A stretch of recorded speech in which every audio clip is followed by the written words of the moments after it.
Good evening, everybody. Thanks for staying up with us. It's time for another round of sound. This is the #1 Cochran Sports Showdown. I'm Josh Taylor in tonight for Bob Pompiani. We've got a lot of stuff to talk about.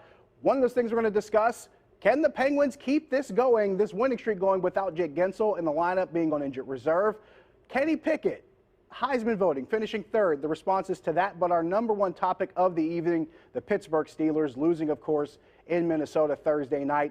And now the AFC North Division is all shaken up. We'll discuss those things and more with our panel. If you want to look on your screen, we'll start at the top. 1/3 of the Fan Morning Show, that's Chris Mack.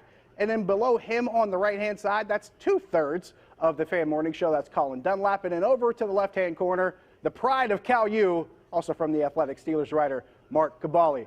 Fellas, let's get started with the Steelers here. They lose to the Minnesota Vikings in a game that kind of mirrored what we've seen most of the last several weeks here. The Steelers, both on offense and defense, can't seem to either stop teams from scoring in the first half or score in the first half. How do we fix both of these problems, both on offense and on defense? Chris, we'll start with you.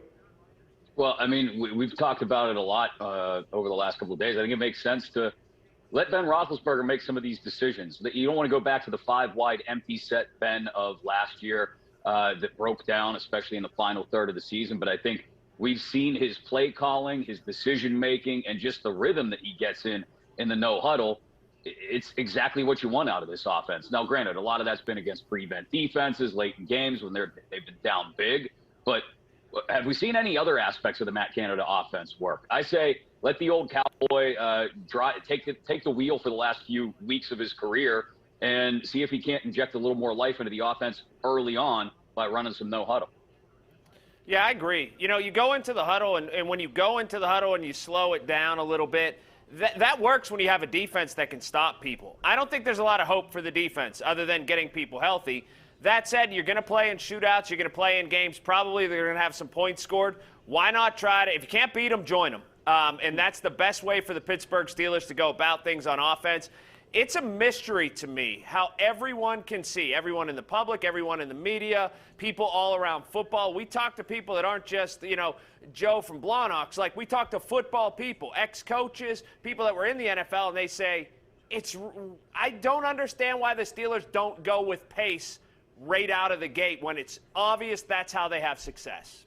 So that seems to be the easy answer, or at least the best chance for them to stay in football games. It's almost like somebody's telling him he's not allowed to go with pace. It almost sounds like some offensive coordinator's trying to put his stamp on his future a little bit here and say, do it my way early. Then when it gets out of control, hey, do what you need to do. But I'll flip on the other side of the ball. Man, they got to have some stops early in games here. My goodness, against Cincinnati and Minnesota, you're into the second quarter, and it's pretty much ball game. I mean, they're running all over you. They're not giving you any opportunity at all on offense to gain any rhythm. The offense is very young. They got the 4 rookies and some even younger guys, 1-year guys, 2-year guys on there, and they get rattled by that type of stuff when they get down early. So I'm going to go on that defensive side of the ball, especially that defensive line. I mean, there's nothing else I can say about the defensive line. I'm working under the premise that the defense is a lost cause. Like, that's where I am, and you have to try to match points. Look, the offense was brilliant in the last 40 minutes, last 30 minutes, I should say, the other night. But I'm working off the baseline. I'm not expecting them to stop anybody, so you got to try to score with people. That's probably the one way to go about it. It might be the only way, because you might be true there, because that front 7's not going to get it done, especially that front 3 is not going to get it done. You can turn over every rock you can get. You turn it over. You know who's there? Henry Mondo and Isaiah Loudermilk. So that's not going to cut it for him. You're probably right. They're just going to have to unleash it, and I don't know how capable they are of sustaining that. So they're in trouble both ways. Now, Chris, I want to ask you this question because we heard a lot of talk about pace and using the no huddle. We saw, at least against Baltimore, the Steelers started using the run game. They used a pistol to do that. They were using Najee Harris and even Benny Snell. Is there a way to do everything you guys are talking about and still try to incorporate the run game, Chris? Yeah, I mean, we saw it in the fourth quarter of the game in Minnesota Thursday night. 5 of the last 6 plays in the no huddle were run plays. Ben has committed at this point in his career. I think he knows he's trying to go out as as well as he can, that Najee Harris is the most potent weapon on the offense for him. If that means even when you're trying to come back and tie a game up, that you're going to turn around and hand it off 5 of the final 6 plays in the no huddle on what could be a game-tying drive, then that to me shows a ton of growth from Ben Roethlisberger, even at this late stage in his career, that he's willing to do that, because it's not just him standing back there, like I said earlier, 5 wide empty set, slinging it around, picking his favorite target in 2.2 seconds. He's willing to make the call to hand it off to Najee, and that's what it's got to be.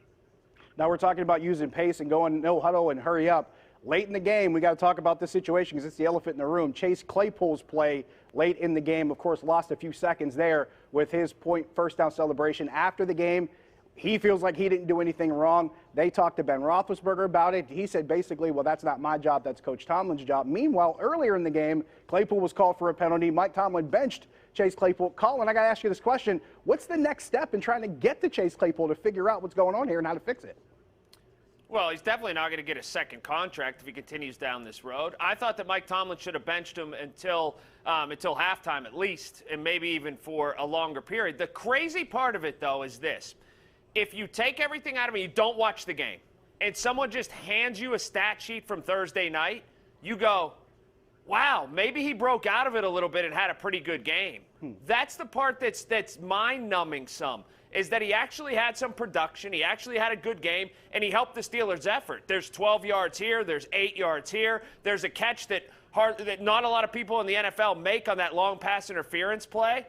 If he just keeps it between the fences, Mark, I think he could be a really good receiver for the Pittsburgh Steelers, but he just can't get out of his own way, and it's unconscionable. You know what, Colin? I think it might have been a little bit too much success too early, to be honest with you. I mean, what do you have, 9, 10 touchdowns last year, a lot early in the season, and maybe he believed he was better than what he was. I mean, I saw instantly in training camp that this guy's head wasn't in the right place. I mean, I couldn't tell you how many balls I saw him dropping just, with the mental aspect of the game. So, yeah, he has a ton of talent whatsoever. And to be honest with you, I think you benched him more than you think, because when Ray McCloud has more snaps than you, that's saying something right there. But that whole situation is just messed up. I just think, and I don't want to be the grumpy old man here, but when Chase Claypool's kneeling down, pointing first down with 12 seconds left, he's thinking, boy, this would be a heck of a picture I could put on Instagram. That's just what I was thinking, and I don't know if that's not the truth or not.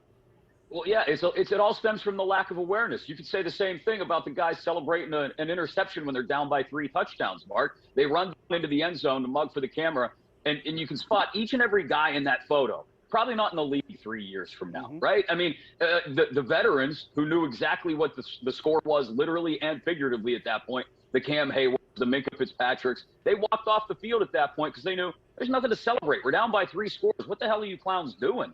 And I think that, to go with the Claypool stuff, is indicative of how there's just not enough guys right now on this team who get the big picture. They don't understand that they are 6-6-1 and horribly disappointed. Let me tell you something real quick, Chris. If you look, you don't want to lump them all together. Najee Harris scores that first touchdown. He almost looks like he's embarrassed to even hand the ball to the referee, let alone celebrate. So some people know what the proper protocol is. Well, that's because, he played for a pretty good coach in Alabama, Nick Saban, and he'd yell at guys if they were up 30 and give up a touchdown. Kind of a different dynamic. We got to take a break. When we come back, the AFC North had a wild day today. We're going to sum that up and figure out, do the Steelers still have some hope here of winning this division? We'll weigh that out when we come back. Stick around.